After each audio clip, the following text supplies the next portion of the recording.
famed author Clive Cussler. The hero, Dirk. The warm sun added to his sensual comfort by penetrating his skin. The government would have never given up searching for a nuclear warhead. Are you implying that Vixen-03 was transporting nuclear warheads? Stick it in your ear, Pitt said.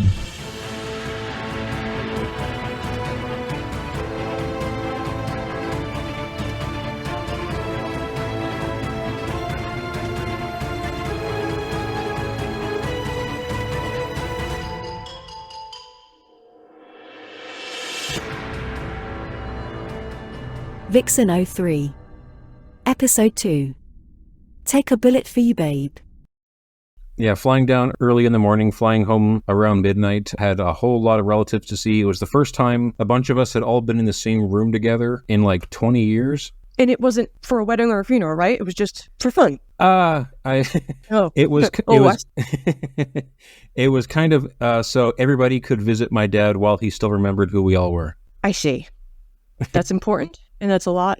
I've realized in the last week there's no way to say that doesn't sound a bit overdramatic, so I'm just leaning into it now. Do you know? It's okay. Life and death is important, and it's all around, and it is dramatic. That's when you get to be dramatic. So that's cool. It's fine. Visit some friends, ate way too much Asian food, because that's all we do when we're in Vancouver, is they have the good Thai restaurants, the good Vietnamese restaurants, vegetarian dim sum, the best sushi. So we just go down there and eat and socialize and try to ignore how stressed out we are and then fly home. That's all ignore. Eat and ignore our stress is what I think adulthood is, at least for me. And now I'm home for the next 8 months because the snow and ice is already flying. Too soon. Not where I live. Too soon. How about you? How's your week been? A little disappointed in myself. I bought a dryer instead of repairing the old one again. I did the cost-benefit analysis of how much time am I going to sink in on this thing versus I feel defeated. I couldn't fix it. So I'm disappointed in myself. Have you fixed it once before? Oh, yes. But I've fixed it multiple times. It's a Samsung dryer. So if there are any listeners, you crazy fuckers, don't buy a Samsung dryer. Our washer dryer is an LG, and we have fixed it once or twice, but I tell you, it was easier when it was just like a Maytag that had 3 parts. That's what I just bought. I just bought a GE with like nothing. This is the Spartan of dryers. There's no motherboard. There's no computer. That's our new stove. Like, we just bought a brand new stove just because our other one didn't quite melt. It just kind of dissolved from the inside out because it was very old. And we bought stove material. I mean, there are stoves that have been working for hundreds of years. Yeah, I know. But at a certain point, like, the inside just kind of rusts away. And then all the insulation falls into your food. And it was gross. It does. So we got a new stove, but we got a new coil top stove. So it's just like an old stove. It's the stove everybody had in the 70s and 80s. It's just, 4 coil burners. And it was really hard to find a new coil top. And the people kept looking at us like, really? We have new stuff. Like, you don't want a glass? I'm like, yes, but we have a shitload of cast iron and kids. Oh, God. Yeah. We will destroy a fancy stove.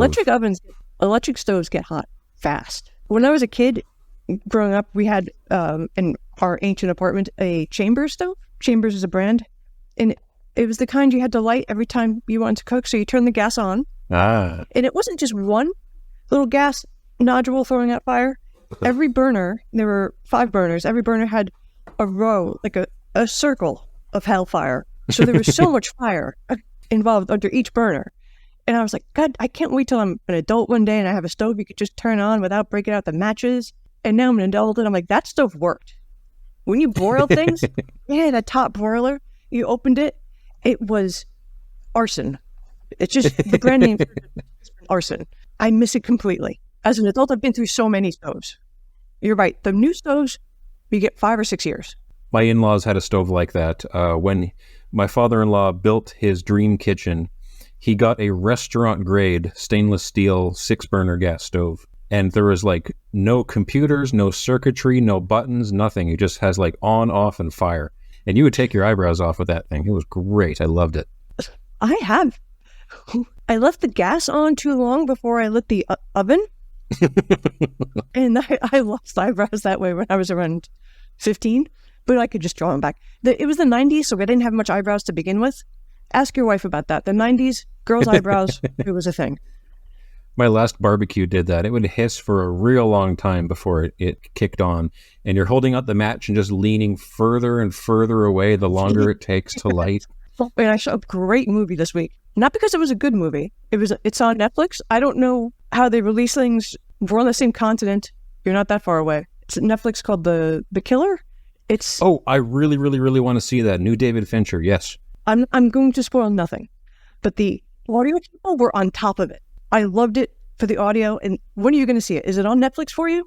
It's supposed to be on Netflix up here. I haven't checked, but I'm pretty sure it is. The amount of glass breaking. Take a shot every time glass breaks. I will do so. Oh, speaking of taking a shot, 1 second, I have to go get my beer. Oh, yes, go ahead. Festive Scotch beer with the angry Scotsman on it. That looks very child-friendly. We're Canadian. Yeah, that's a good children's beer. Yeah. I also saw The Equalizer, the latest one. We rented it last night, the one with Denzel Washington. I haven't seen any of those.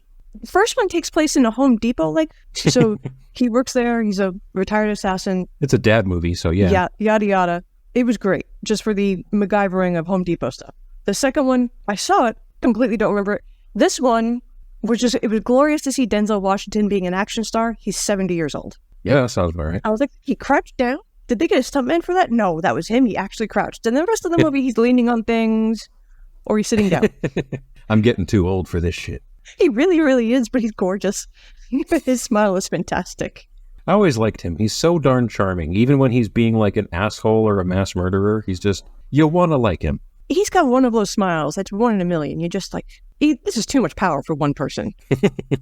There was a podcast I was listening to that was talking about Stellan Skarsgård and why he plays such great villains. And one director apparently summed it up perfectly. It was because Stellan Skarsgård is the most relaxed person on the planet. He's the most comfortable in his own skin. So he can say anything and do anything. And you're like, it probably wasn't him. Look how chill he is.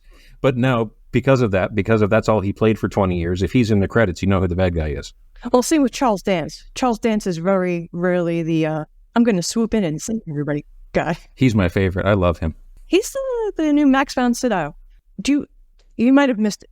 Monster Squad? Oh, I knew Monster Squad, yeah. I mean, one of Max von Sydow's final role, if not his final role, was as the senior judge in the Stallone Judge Dredd. Yeah, because he lived for 10,000 years. Yes. And I think Charles Dance inherited that mantle. Because Max von Sydow, he died during the pandemic. Wow. And he was, according to Monster Squad, my recollection, when I saw it in the 3rd grade, he was 11,000 years old then. Died March 2020. And I love when you type it in, you get all of his old film stills.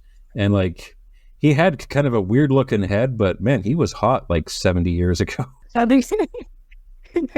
Before there were talkies? Born in 1929. Dang. Wow. He had a good run. Yep. Anyway, we've been going for 15 minutes. We should probably start at some point. Oh, yes. Here we are, everyone. This is Cussler Hustlers. I'm one of your hosts, Nancy. That's the other host, Topper, right over there. Hello. And, please visit us on social medias, like all the ones that the kids use, the Twitter, the X's, the Snapchats, the Reddits. Go. And if you get us a message, if you get a message to me, any listener out there, and you want to just have a personalized hello, why not? Give us your name. I will say hello to you. I like Topper, this. how about that? Would you say hello to a listener? Absolutely. We are on Instagram at Cussler Hustlers. We're on Twitter at Cussler Hustlers. We're not on X because X is stupid, but we're still on Twitter. And okay. And we are on the Reddits in the Clive Cussler subreddit. Oh, God. Clive Cussler named his son Dirk, and I will remember that for the rest of my life. That somewhat reminds me, because we are now completely out of buffer episodes. So I recorded the episode that dropped today. I recorded most of that episode yesterday, and it uploaded this morning, so it's all fresh in my mind. And I don't know if you were tired or what last episode, but you called Dirk Pitt Pert 3 times last week. Oh, fantastic. Rather than just Dirk Pitt, you're like, so Pert's in a boat. Just mush it together. I get lazy with enunciation, and that is exactly my fault. No, it's funny. I loved it. Pert's a great shampoo. I use it all the time. Shampoo, you use it on hair. Me. Never. But yes, right now we're doing Vixen-03. We're up to chapter 9. Yep. Which a chapter they should have labeled Gone Fishing. A missed opportunity. Pitt is sitting in a boat with Al and Abe. Al and Abe are getting along like peas and carrots. Those two are, in my neighborhood, we would call them a pizza bagel couple. And that would have been a loving moniker. Pitt does not join in Al's and Abe's banter because he's got no time for idle banter as they're sailing around, rowing around this flat lake. So he's not rowing. Pitt's not rowing. He's getting the other two goons to do the work, which... Yeah. He's watching TV. I want a goon squad. It seems like a very labor-saving device to have a goon squad. And I think that really highlights where his priorities are. Because right now he doesn't have any time for, witty banter or anything. Because there's serious stuff going on. But at the end of Raise the Titanic, when Woodson has a knife in his chest and they're about to start murdering and torturing the only woman on board, it is nothing but one-liners and witty banter. That's when he absolutely has time for witty banter. That's when he has to... Woodson. My God, Woodson. Oh, and fuck you, Stephanie. I have to watch that movie tonight because Jay heard us. It's like the Titanic. I was in a meadow and the Titanic came down a dark alley and got me. I've got to watch the movie tonight. Excellent. Oh, we're going to have some stuff to talk about next episode. It's just going to be you swearing for 10 minutes. That's every episode. But yeah. I feel like I've been mugged ahead of time. Like, it's not... If you just spring it on me, that'd be fine. But it's the anticipation building. Oh, it's brutal. One time, my early iPod days, we will play jokes on each other, but the jokes have to have some rules. Nobody gets their feelings hurt. It has to be completely harmless and devious. But I had all my playlists. I got my podcasts all sunk on my new iPod. I took it to work. He replaced everything with Weird Al Yankovic music. Totally devious. So he knows what he's doing by, like, ooh, tomorrow night we'll see this movie. Like, he's just building the anticipation for it. And I'm like, this is going to end in gunplay. My best friend had an analog version of that his mom talks about to this day, where he would go into all of her cassette tapes, which were all country, and he opened up all of these cassettes because they're held together with tiny screws, took out the magnetic tape, and then put in like Screaming Babies and Napalm Death and Skinny Puppy and all of this hardcore industrial stuff, and then sealed the tapes up and put them back in her truck. What does he do now? That's genius. He passed away last March, but he was like, most of his remembrance of life that we had was people just talking about his unbelievable handyman skills. Like, he lived and worked at a halfway home, and he built stuff for them. He fixed everything. He repaired radios and toasters and VCRs and computers in his spare time. He built a gazebo. Like, that's what he did. Nonstop. He was a builder. He was a welder. Did he fix the tapes back for his mom after the joke? Eventually. But they weren't lined up properly. So like Randy Travis was somebody else and his mom was like still mad, but like, fine, I'll figure it out. God damn it. That's harmless. Children do things like that. They're so smart, but so devious. You don't know, being angry and being proud are like neck and neck. Mm-hmm. I think that was how most of his family felt about him growing up. So right now, my daughter, at least I think it's my daughter, somebody's taken all the spoons. So we have nobody's copping to it. It could be me. Don't know. I'm sorry for that tangent. That is entirely my fault. Listen, I was going to say back to Vixen-03 twice, but we just kept going. Anyway, yes, back to Vixen-03. Hey, this podcast should be a book and some tangents. Al's in a boat, Abe's in a boat. They're hauling a camera between them, and Dirk is staring at the TV screen hooked up with the camera, and they're just having a look at the bottom of Table Lake, and they ain't finding shit. I had a great time visualizing this because I was thinking about it. This takes place in 1988. There's no flat screen TVs. He's looking at a TV monitor they're barely on the boat. The monitor is a whole rowboat. And that camera they've got down there is an anvil. It would be so non-dynamically shaped and they're just like dragging a cement block behind them. Yeah, 1988 and written in 1978. So he was probably imagining a 1978 TV. Right, and a camera back then, a Jacques Cousteau underwater camera, just the size of a dining room table. They found the log cabin intact underwater. Oh, okay, that was cool, yes. They found an entire log cabin from back when this lake was flooded.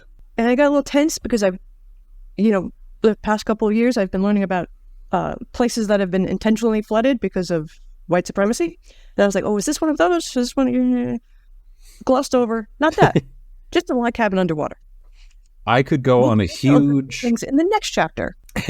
I could go on a huge rant about that right now, but I'll do that off recording. Sure. Anyway, back to the book. So they find this old fisherman. He's like, what the hell are you guys doing?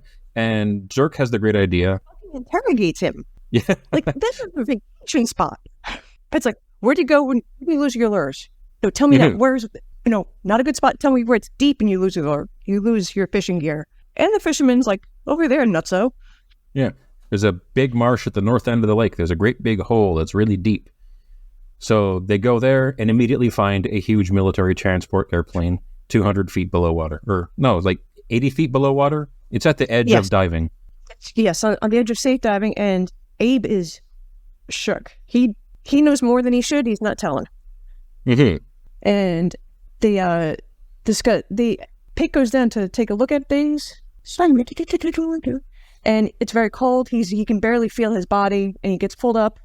And he had secreted into his scuba gear a plaque he couldn't make out and some paperwork that was folded up in plastic.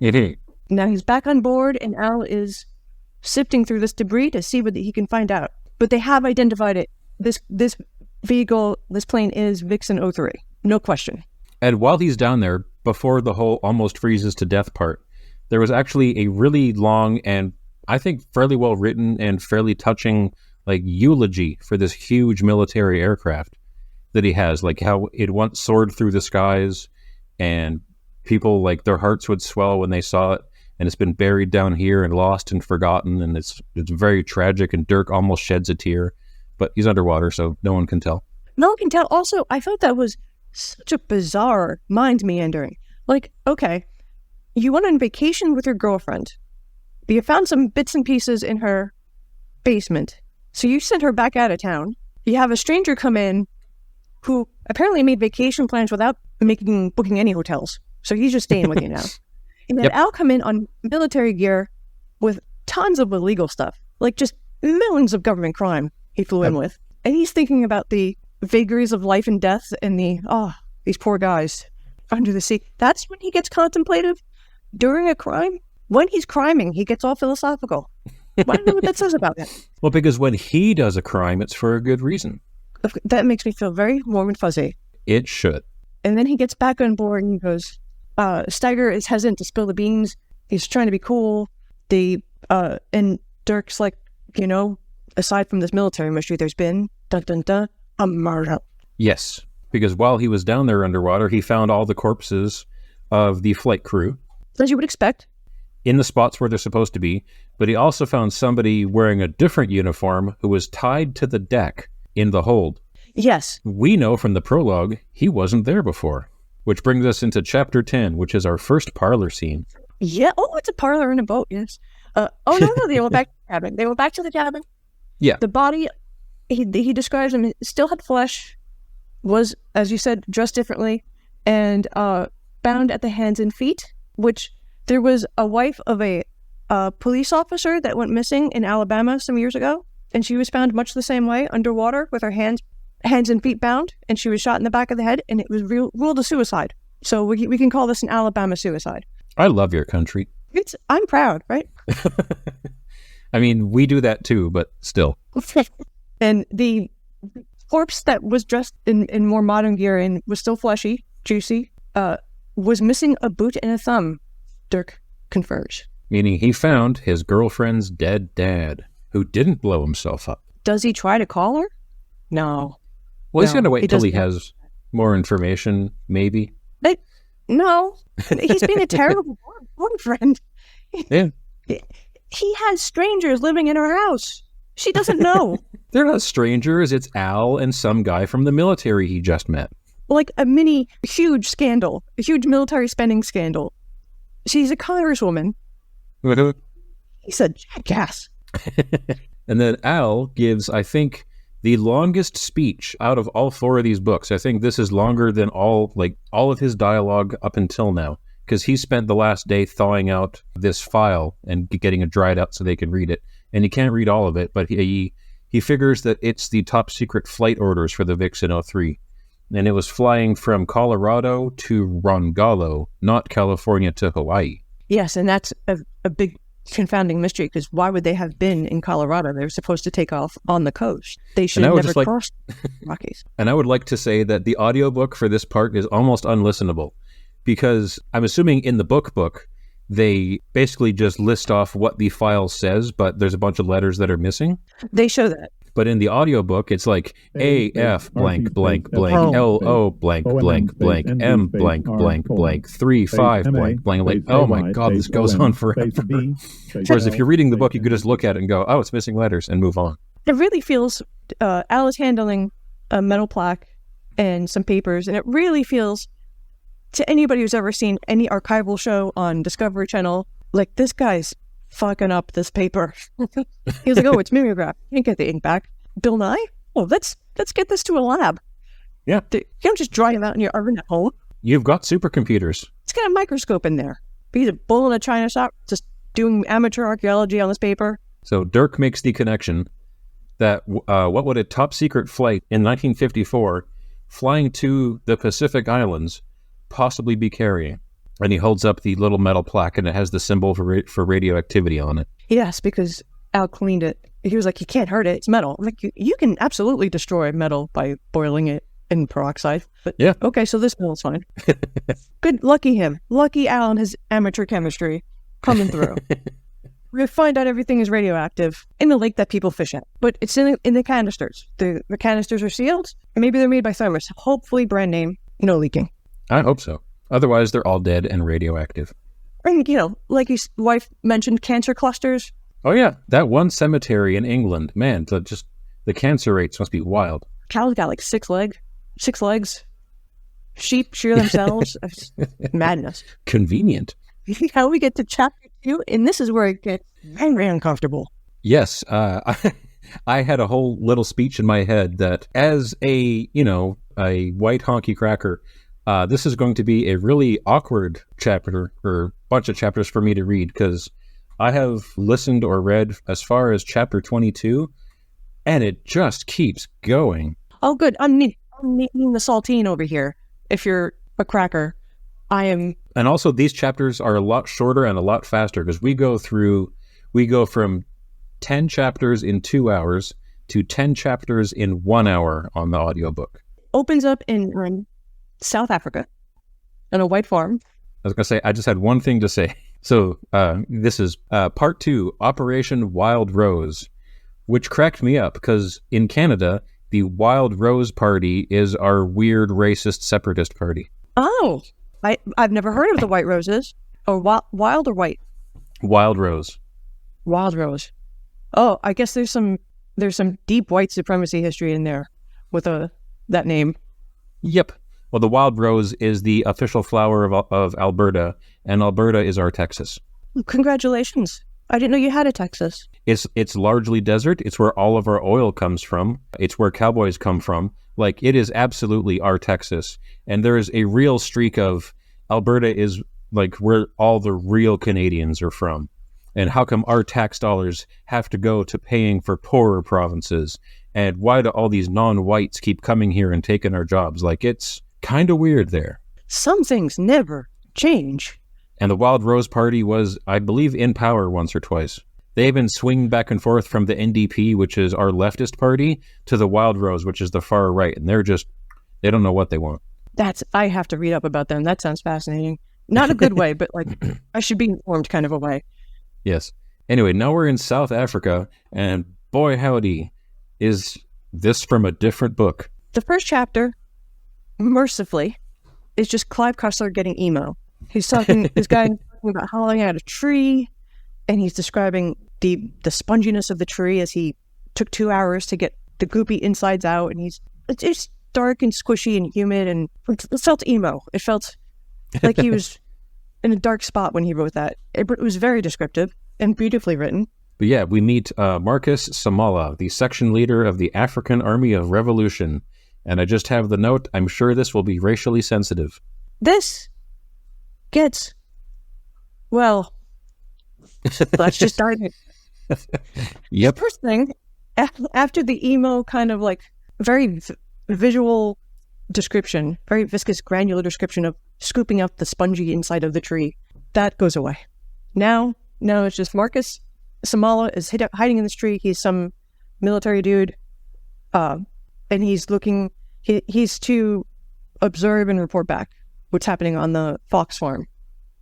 Yes, it's like Guy Fawkes, not any other spelling. Fawkes. I thought it might be, but yeah, he's spying on a farm, and it's a farm with armed guards and an electric fence. And I like the sentence that he's dedicated to eliminating the Anglo cancer from Africa. And I can't tell yet if that was said for or against. It's just out there. But the first thing he does, the first thought he has to himself after the tree guts is, oh, this guy's coming up to pee on the tree I'm hiding in. I could just take my knife out and cut off his penis. Why? Why is this line here? What was Clive going through? As will be mentioned often enough in the next 10, 20, 30 chapters, that it'll probably get boring if we say it every time. I'm pretty sure they refer to indigenous people in South Africa so often as just dirty, bad-smelling, squalid savages, except for the ones who talk like Americans and have Caucasian features and are lighter-skinned. Oh my God. And are tall and handsome. It's just... Those are the good ones, or also possibly the bad ones. But the important thing is those aren't the savages. And, this is going to be it's awkward just read. A wild, cringy ride. I would just like the readers to know that the opinions of this book are not the opinions of the Cussler Hustlers podcast. All opinions are solely of the author, and this was written in 1978. Yeah, we're taking it. We're not endorsing it, unless you just want to read it and laugh at it. But steal the book. This book you steal. The other ones are in books. I swear they get better. I didn't know this one did this. I forgot. So Marcus is in the tree, the hollowed out tree, observing, and he notices another black man hiding on a platform to the side and slightly above him. And he's like, yes. My guys don't trust me, but they sent another man as backup. And then gunfire breaks out. There's no gunfire yet because we still have to go through a whole bunch of Captain Fox here. Forgot about Captain Fox. I learned a new word here. Uh-oh. Palaver. Ah, yes. That is an essential word if you're a Stephen King reader. Otherwise, it hardly ever comes up, I don't think. I've read a lot of Stephen King. I must have. The Dark Tower has a whole lot of palaver, and Roland wants to palaver, and we should sit and palaver. That is Roland's favorite word. I hardly ever see it anywhere else. I've never seen it before, but we go to this farm in South Africa. This was written at the same time as the Dark Tower. Maybe that was just a more popular word in the 70s. Could have been. We've That's got cool. Captain Patrick Mackenzie Fox. He's a Scotchman.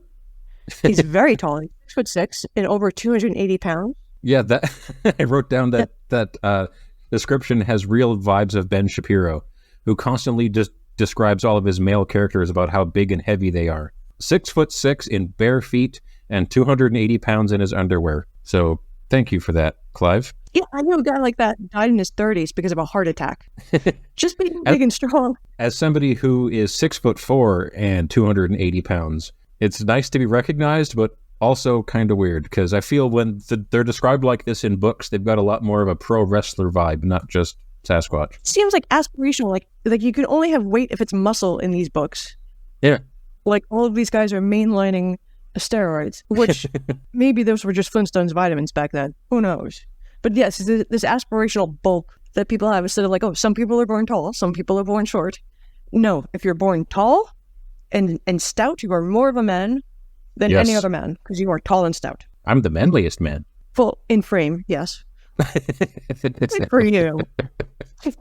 Isn't your son taller? Can't your son? Yeah, probably. Is your son taller or shorter? I don't know if he's taller than me. Maybe he is by now. I know last time we measured, we were the exact same height, the exact same weight. So he's 20, 6'4" and bare feet. He just made a clone. Yep. Oh, he's very... Yeah, we don't look anything alike at all. Great. She doesn't look like the milkman. I don't want to be awkward now. I was being sarcastic. We look identical other than the hair. Okay. Thank God. All right. And palaver is used because Captain Patrick Mackenzie Franks has been summoned to go talk to the minister of South Africa, and his wife is not having any of his talk about staying home, delaying it. She's like, I won't stand here and palaver with you. And that means to talk at length unproductively. And Yes. now this word is, I'm going to use this word a lot when arguing. Will not palaver. My notes here say that he's racist at her for a while, but she says they have guns and security, and they have no need to fear the heathen savages. So he's okay to go off and talk to the Minister of Defense. Yes, he spoke a little bit about, I can't leave. Why genocide? Yeah, yada, yada. Yeah. And she's like, fuck out of here. Yeah, there's a lot of white genocide talk. I got some notes later on for that. As all Clive Cussler things, Captain Fox is very tall, his wife is very short. Yes. In case you were wondering, that's the Cussler math. We meet his kids who don't have names yet, but the son is 6'9" and the daughter is large-breasted. That's all you need. If she pulls up, and that's how she's described, but it seems like the dad is describing her that way. Yep. That's the dad's POV. Great. Now it gets better. So, Chapter 13 is a weird one. Chapter 13 is a weird one, and I will take this because you have a professional job and can get fired. This episode is going to have so many awkward pauses of us going, whew, okay, how do I say this? Some book, Fox's car, big Scottish guy, giant Scotchman. So any civilian can't understand a word he says. That's a given. My grandfather was Scottish. It's not a language. What do you think of that, Mr. Pajama wearing, basket face slipper wielding, Clive Street buckle, gather up and play more blithering gomerel, Jesse off looking stoner, near fluky and milk drinking, soy face, show pit, nimble, sniveling worm-eyed hootin' block. It's like fish. And he gets ambushed. He's driving in his car. A guy, a teen, is standing out in front of him with a spear and a rock. And then that's the teen in front of him. And when he looks in his mirrors on either side, he notices there are other youths coming up from behind to brain him in what looks like an attempted robbery. And those were youths that he's already seen and described as blacks squatting in a ditch. Yes. Because it's South Africa. What else would they be doing? Standing? Nope, squatting in a ditch. All you can do in a ditch. Fox is being, in the midst of being robbed, he uses his car as a weapon, as you would. Yep. If you're going to be carjacked, anything's on the table. He kills 2 of the assailants, 1 gets away, and he continues on to his meeting. I'd go home. Gone home because there's been sleet. I'm like, screw this, my tires are bald. I have to turn around and come back home. I missed a lot of work at college. And he describes the bodies of these dead kids for way too long.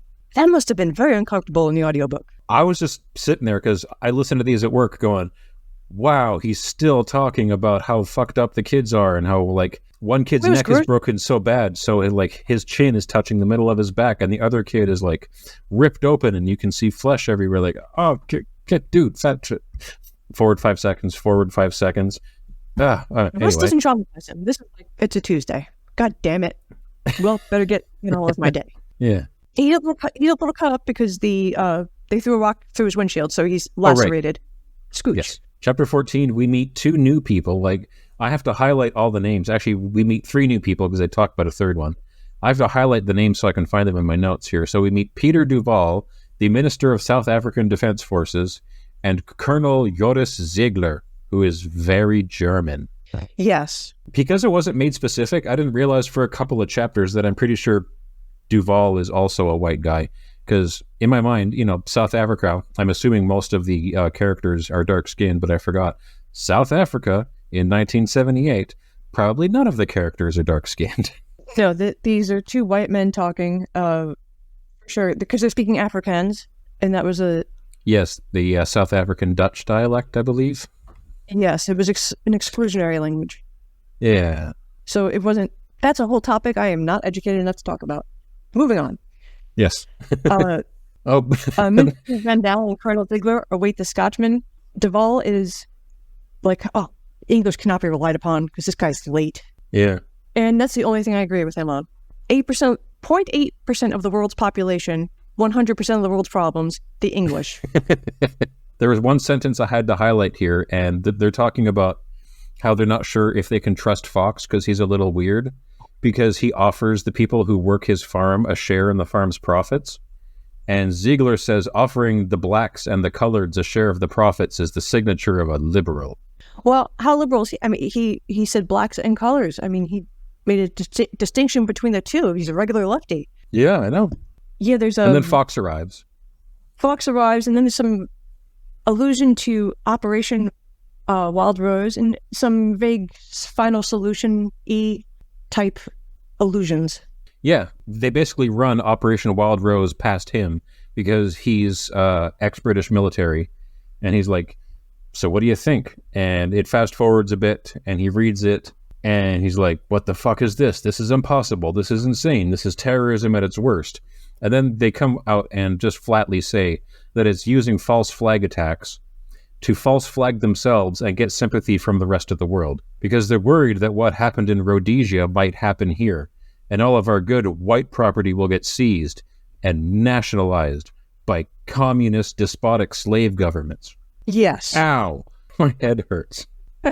So, and to really just hammer home the anti-communism, they talk about the AAR, the African Army of Revolution, how they're supplied by the Chinese, they're trained by the Vietnamese, and they're headed by Hiram Lusana, who is an American, an American yes. black guy, African American. A black American.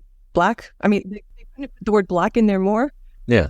Just so you know. And just one note for our listeners, if you'd like to learn more about Rhodesia, look up anything about Cecil Rhodes, the man who started Rhodesia. It's named after him. And when he died, he left his entire fortune and his estate to the government of Rhodesia to further, and he used this exact wordage, a white supremacist state in Africa.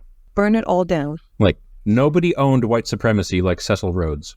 And they're talking about the fall of Rhodesia as like, what a bad thing happened. They kicked out the white people. I'm like, yeah, you don't fucking belong there. Yeah. Oh my God, is he the Rhodes from Rhodes Scholar? Like, if you're a Rhodes Scholar, is that based on him? No, I believe that is different. That was around before Cecil Rhodes, I think. Thank goodness. Let's not look into that and ruin it. That's, it was Maggie Rhodes. She was great at making roads. Don't ruin it. Don't ruin it. No, he's researching it. Listeners are looking it up. No, I didn't mean for this to happen. I just want to know. Look, if just look behind any real curtain, quick. it's going to be terrible. Ah, fuck. The Rhodes Scholarship is an educational grant to the University of Oxford established in 1902 by the will of Cecil Rhodes for the purpose of promoting unity among English-speaking nations. It was a white supremacist thing. Fuck. I could have sworn it was different. No, it's more recent than I thought. It's Cecil Rhodes, and it's to promote English-speaking white people. Colonizing. Travel far and wide, speaking your English. Anyway. Fox is like, you guys are freaks. This is super violent. I can't believe you brought this up. Yeah. And he departs this parlor, which is on a private train car, which I've learned are very expensive. Somebody's got a private train car. They are fancy. Private plane, no big deal. Private train car, oof. So the guy he left has means, but Fox gets out of there and goes to a bar to get drunk in public. Yeah. And he immediately blabs to the black bartender after they spend a lot of time pointing out that the black bartender is small and Fox is big, and the bar is closed, but this small black bartender can't kick him out. And Fox is like, yeah, I'm bigger than you. I'm making you do stuff. Like, they're explicitly in his head talking about how happy he is he can bully around this black guy. He notices, and he just blabs. Is scared. And he just blabs about Operation Wild Rose. Yeah, right, like right out. Yeah. And then the bartender tells Fox that he could not have met with the Minister Duvall. He's not in town. He's getting surgery 1,000 miles away. And it's in the papers. Yeah, he pulls out the newspaper. Or 1,000 kilometers away. So in freedom units, that's, 600. 1,000,000 miles. Very far. Yeah, 1,000 kilometers away in Port Elizabeth, because South Africa. It never ends. Ugh. Fox is very drunk at this point, so naturally he gets back in his car and goes back to the train, the fancy private train, and it is gone. Dun dun dun. See, You have to insert that yourself. I was going to say, I wasn't as shocked by that as I could have been because it's a train. They move. That's what they do. You can't just park on the tracks. It's not a parking spot. If you're shocked by going to a train yard and going into a train car, and then a couple hours later the train car is not there anymore, that's what they're on wheels. I didn't even... But they're... Was he drinking for a couple of hours? Because I just gave him like a 45-minute cutoff. I didn't realize. Oh, maybe. I have He's no a idea. Scotsman. He didn't need time to drink. It just... Well, they pointed out that the bar was closed and they couldn't kick him out. So I was assuming this was late at night, but who knows? I don't know what time he got there. So post-meeting... Yeah. It depends on the vibe of the town. Some places roll up at 8 o'clock. Some places roll up at midnight. Anyway, he's very drunk, very driving, and is drunk enough to be surprised a train is not parked. Yes. But this is taken very ominously. As I said, insert your own ominous music at the end. Dun dun dun. Dun, dun, dun. So we cut to the next chapter, 15, the Fox farm and family. The wife and the adult son and daughter are back at the farm, and stuff is going to get very ugly. Yeah, this chapter is gruesome. It is gruesome. The guy stuck in the tree, Marcus, is observing all of this, reminded of that, but he's in professional awe of the operation unfolding before him. He sees other militants come out from the surrounding of the property, and they just, with expert timing and precision, go in there and mow people down immediately. They're mowing scores of people down. They've got snipers. They waited until the shift change on security. They take out like half the guards all at once. There's an extremely long, drawn-out scene where Myrna pulls out the shotgun, old Lucifer, and kills, I had to underline this, and kills an African who is so handsome, his features were almost Caucasian. That's a weird sentence. Clive Cussler, there's a lot to unpack in that sentence. First, he's feeling things that he's not comfortable with. Also, he must have been horny all the time. Horny for violence. Yeah, I go about my day, and I'm not thinking, oh, that person's... It's not Linda Evangelista or like Brad Pitt passing by. You see people, some of them are hot, some of them are not, some of them are just people. Most of them, people. Not like, oh, I stubbed my toe, but look, I stubbed it next to this gorgeous man over there. No, she's loading a gun, taking stock of the guy's looks. Nope. I mean, yeah, she is, obviously, but... But because she's written by a man. She's not like she's not panicking. She's drawing the gun. This is what it's here for. She's very calm. But she's sexualizing her attackers, which is an odd move. Yeah, later on, if we get to her in this episode, when we meet Felicia Collins, boy, is that a woman written by a man. Like, every sentence with Felicia Collins should be in the men writing women subreddit. It's amazing. We'll get there eventually. Oh yeah, we eventually. Will. This can't be as long as the Titanic. We're already way ahead. Myrna shoots a third one in the groin, and there's a lot of talk about how he like stumbles out clutching his groin, and there's blood raining from his groin, and he's like, screaming, and like, my groin. Like, yes, and if you get hurt in the groin and you're bleeding, please seek medical help, because you can bleed out from your groin. Man, woman, whatever. There's arteries. There's 2 big arteries that go to a doctor if you're bleeding there. And that's good. She gets shot. The kids get shot. They finally get names right before they're shot. Patrick and Jenny are the names of the kids. And that's when I realized, that's why he made them adults. He didn't make them little kids. If he made them little kids, he wouldn't be able to shoot them. And we get another change in POV to Samala. It's like an hour later. He's walking among the dead. And he can't believe, like, they just, like, slaughtered everybody in this whole farm. Why would they do that? Why would his troops do that? Because he's part of the AAR. These people were all wearing AAR uniforms. They all had rifles from China and Chinese watches and stuff. They're like, what the hell's going on here? And then he gets shot in the back. Confused. He's baffled. But before he gets shot in the back, he's wandering around, taking in all this carnage. But it's from a professional awe kind of thing. He's like, these guys moved in so fast. Look, they took all the shells. They took their dead guys with them. They cleaned up and they skedaddled out of there. Skedaddled, military term. Look up. It's fine. Do not look it up. I saw I'm your not- eyes move to the The hands are up. I'm looking at my notes. It's fine. kidding. I was kidding. You don't have to research that word. He's kind of like, these guys were really good at their job. And then he gets shot in the back and Yeah. crawls back to his base command. And just because we're almost at an hour, I think we'll end on chapter 16 because 17 and on takes a pretty hard left turn. And that I want to get to all the Right. yeah. I want to get to all the Hiram Lusana stuff when we have time to talk about it. So we might end here on chapter 16, which is Fox arriving back at the farm. And for being a really long chapter, I didn't have a lot of notes written down just because you can imagine what all this chapter is. It's just a grief chapter. It's grief. And there's enough of that in the world. We don't have to describe it to you. Yeah. It's his family's lost. He's the lone survivor. And one incredibly horrible sentence I had to write down. So when Fox arrives back, the constables are already there because the cops are absolutely at the top of their game in South Africa when there's crime involving white people. And it's Constable Sean Francis, just because, you can't get any whiter than Sean Francis. They talk about the raid, what happened. There's military boot prints. We found the Chinese watch. It must be the AAR. And Sean tells him, For what little comfort it's worth, there was no indication of rape or mutilation. Why bring that up, Sean? yeah, Maybe he hadn't thought of that yet. you just convinced Fox not to look under the blankets. Don't look at them. Remember them how they were. It's fine. Fox is crying. Sean gets him sat down and then just tells him that out of nowhere. I can sympathize. Not about death, but sometimes you just don't know what to say. There's that, yeah. I once told, upon meeting my grandmother-in-law, we had traveled a long distance, and we talked everything to death, and we were still talking at the dinner table, and she was like, so what else interesting have you done today? I was like, well, we killed a lot of butterflies on the drive up, because we did. We drove through a swarm of butterflies, and we just took out all of these lovely creatures because we were at speed on the...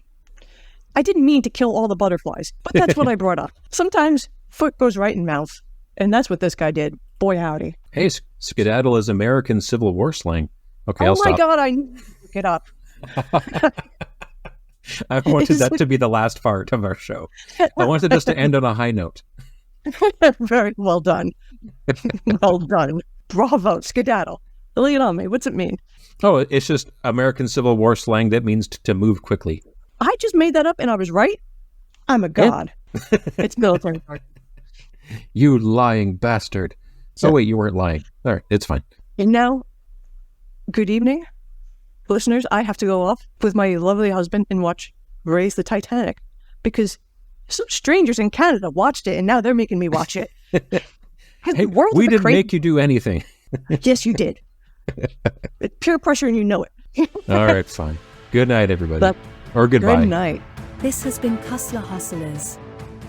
Your hosts have been Topper and Nancy. Find us on Twitter and Instagram at Cussler Hustlers.